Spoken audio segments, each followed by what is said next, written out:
قماندان امنیتی ولسوالی ادرسکن هرات بر اثر حمله انفجاری کشته شده است و 4 سربازش نیز زخمی شدند.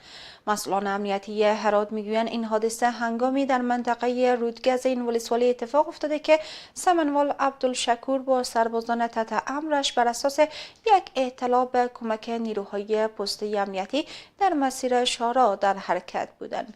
محسن کریمی گزارش می‌دهد. حادثه در منطقه رودگز تقریباً در 1 کیلومتری شمال ولسوالی اتفاق افتاده است.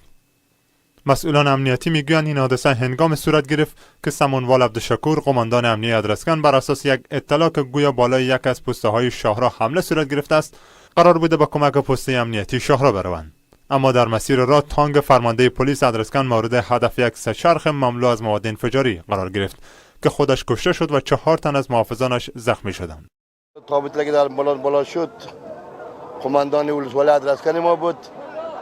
دیروز به یک وظیفه محاربه با کمک نیروها میرفت.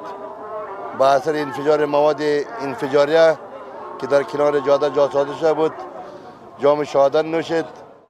1 روز پس از این حادثه نماز جنازه قماندان امنیتی ادرسکن در مسجد جامع بزرگ هرات برگزار شد. پیش از این نیز این فرمانده پلیس چند بار مورد سوء قصد قرار گرفت. فرمانده پلیس هرات تاکید می‌کند بررسی‌ها برای شناسایی عاملین این رویداد آغاز شده است و به زودی بازداشت خواهند شد. جنرال روزی میگوید که این راه را انتخاب کردند و در مقابل شورشیان مسلح ایستادگی می‌کنند.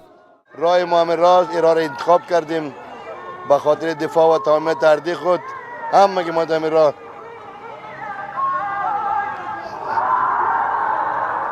این تصمیم داریم که در راه بریم. سمنوال عبدالشکور حدود 1 سال میشد که به عنوان قماندان امنیتی ولسوالی ادرسکن مقرر شده بود. او پیش از این به صفت آمر حوزه 4 امنیتی شهر هرات کار کرده بود. ولسوالی ادرسکن هرات هم مرز با ولسوالی ناامن شندند است. پیش از این نیز قماندان امنیتی این ولسوالی مورد چند سوء قصد قرار گرفته بود.